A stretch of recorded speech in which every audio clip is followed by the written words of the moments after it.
Hello friends, आज हूँ तमारी साथे शेर करीश असल काठियावाड़ी स्वाद साथे काठियावाड़ी ढाबा पर मळे तेवा લીલી મકાઈના શાકની રેસીપી। तो आ शाक घरमां रहेली ओછી सामग्रीमांथी झटपट बनावी शकाय छे। रेसीपीनुं कोई स्टेप छूटी ना जाए तेना माटे विडियोने स्कीप कर्या वगर अंत सुधी अवश्य जोजो। रेसीपी सारी लागे तो आने लाइक आपी तमारा फेमिली फ्रेंड साथे चोक्कस शेर करजो। तो चलो असल काठियावाड़ी स्वाद साथे काठियावाड़ी ढाबा पर मळे तेवुं લીલી મકાઈનું શાક बनावવાનું शरू करीए।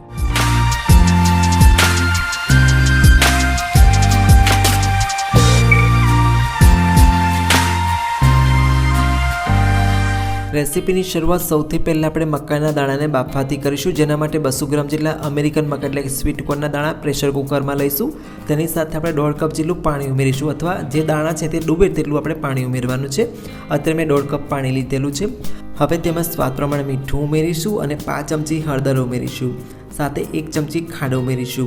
तो मकाईना दाणा बाफती वखते आ रीते बधा मसाला करवाथी मकाईना दाणा एकदम फ्लेवरफुल तैयार थाय छे। स्पूननी मददथी बधुं सरखुं मिक्स करी लईशुं अने प्रेशर कुकरनुं ढांकण बंद करी गैसनी फ्लेम हाई राखीशुं अने हाई फ्लेम पर 2 થી 3 विसल करी लईशुं।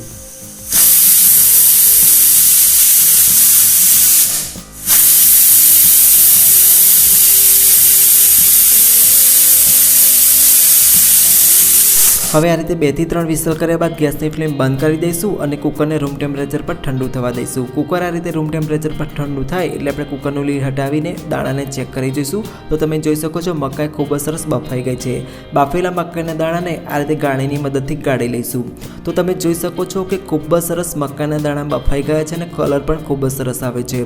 हवे मकाईनुं शाक बनाववा माटे एक कढ़ाईनी अंदर 50 ग्राम जेटલું तेल गरम करीशुं। अहींया मैं सींग तेल लीधुं छे। हवे तेल गरम थाय एटले तेमां 1 चमची जीरुं एड करीशुं। साथे एक सूका लाल मरचाने आ रीते तोड़ीने उमेरीशुं अने तेनी अंदर 5 चमची हींग उमेरीशुं। हवे तेमां आपणे डુંગળી उमेरीशुं। अत्यारे मैं 150 ग्राम जेटली डુંગળીને आ रीते चॉपरमां बारीक चॉप करीने लीधी छे। तमे आनी जग्याए समारीने पण लई शको छो। गैसनी मीडियम फ्लेम पर हलको बदामी कलर आवे त्यां सुधी कूक करीशुं।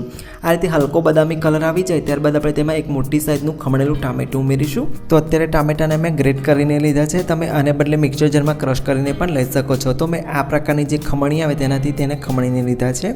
हवे आपणे तेमां 1 चमची हळदर उमेरीशुं। साथे 1 चमची धाणा जीरुं उमेरीशुं अने मीठुं स्वाद प्रमाणे उमेरीशुं। हवे बधा मसालाने गैसनी एकदम मीडियम फ्लेम पर थोड़ा सातरी लईशुं। तो टामेटानुं पाणी बळे अने तेल छूटुं पड़े त्यां सुधी तेने कूक करवानुं छे। हवे तमे जोई शको छो अत्यारे टामेटानुं पाणी बળી गयुं छे अने तेल छूटुं पड़वा लाग्युं छे। हवे ग्रेवीमांथी आ रीते तेल छूटुं पड़े एटले तेमां 1 मोटी चमची आपणे लसणनी चटणी उमेरीशुं। तो मारी चेनल पर मैं 3 अलग प्रकारनी लसणनी चटणीनी रेसिपी पोस्ट करेली छे, जेनी लिंक तमने विडियोने एंड स्क्रीन अने नीचे डिस्क्रिप्शनमां मळी जशे। हवे तेमां आपणे 2 टेबलस्पून जेटली आदु लसणनी पेस्ट उमेरीशुं। तो अहींया मैं 5 થી 7 कड़ी लसणनी लीधी हती अने 2 इंच आदुना टुकड़ाने 1 टेबलस्पून पाणी उमेरी आ रीते क्रश करीने उमेर्या छे। हवे लसण अने आदुनुं बधुं पाणी बळे अने तेल छूटुं पड़े त्यां सुधी આપણે સ્લો ફ્લેમ પર કૂક કરીશું।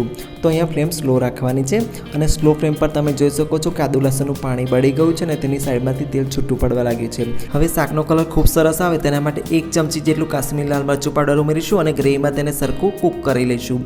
થોડું કૂક થઈ જાય એટલે આપણે તેમાં દહીં ઉમેરવાનું છે। અત્યારે 150 ગ્રામ જેટલા દહીંને મેં આ રીતે ફાટીને સ્મૂથ કરીને લીધું છે। તમે દહીં આખું ઉમેરશો તો તમારું દહીં ફાટી જશે। દહીંના બદલે તમે છાશ પણ લઈ શકો છો। છાશ તમારે 1.5 કપ જેટલી લેવી।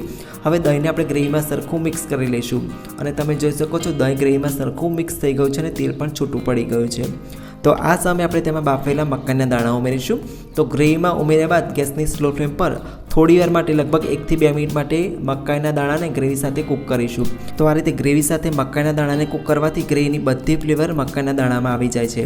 હવે થોડું કૂક કર્યા બાદ આપણે આમાં જરૂર મુજબ પાણી ઉમેરવાનું છે। તો આપણે જે વાડકીમાં દહીં લીધું હતું તે જ વાડકીમાં આપણે પાણી લઈ લઈશું અને તેને આમાં ઉમેરીશું। તો અહીંયા 1 વાડકી પાણીનો ઉપયોગ કરું છું। જો આ સબ્જી બનાવતી વખતે આગળ તમે દહીંના બદલે છાશનો ઉપયોગ કર્યો હોય તો તમારે પાણી ઉમેરવાની જરૂર નથી।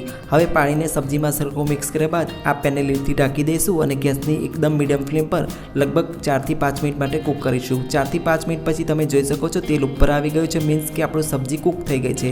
તો એક વખત આ રીતે સ્પેચ્યુલાની મદદથી સરખું મિક્સ કરી લઈશું। હવે છેલ્લે સબ્જીમાં આપણે 1 ચમચી જેટલો ગરમ મસાલો ઉમેરીશું અને તેને સબ્જીમાં સરખું મિક્સ કરી લઈશું। હું કોઈ પણ સબ્જી બનાવું ત્યારે લાસ્ટમાં જ આ રીતે ગરમ મસાલો ઉમેરતો હોઉં છું, જેનાથી તેનો કલર અને સ્વાદ બંને સબ્જીમાં જળવાઈ રહે છે। છેલ્લે તેમાં આપણે 2 ટેબલસ્પૂન લીલા ધાણા ઉમેરીશું અને તેને સબ્જીમાં સરખા મિક્સ કરી લઈશું. તો કાઠિયાવાડી ઢાબા પર મળે તેવું એકદમ સ્વાદિષ્ટ અને ટેસ્ટી લીલી મકાઈનું શાક તૈયાર થઈ ગયું છે.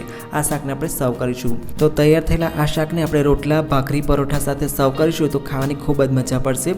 આપણે જે માપથી આ શાક બનાવ્યું છે તેનાથી 2 થી 3 વ્યક્તિને તમે આ શાક આરામથી સર્વ કરી શકો છો. આઈ હોપ કે તમને મારી આજની રેસીપી પસંદ આવી છે. રેસીપી પસંદ આવે તો પ્લીઝ એક લાઇક આપી તમારા ફેમિલી ફ્રેન્ડ સાથે ચોક્કસથી શેર કરજો. ફરી મળીએ આવી એક નવી ઇન્ટરેસ્ટિંગ રેસીપી સાથે. Thanks for watching this video.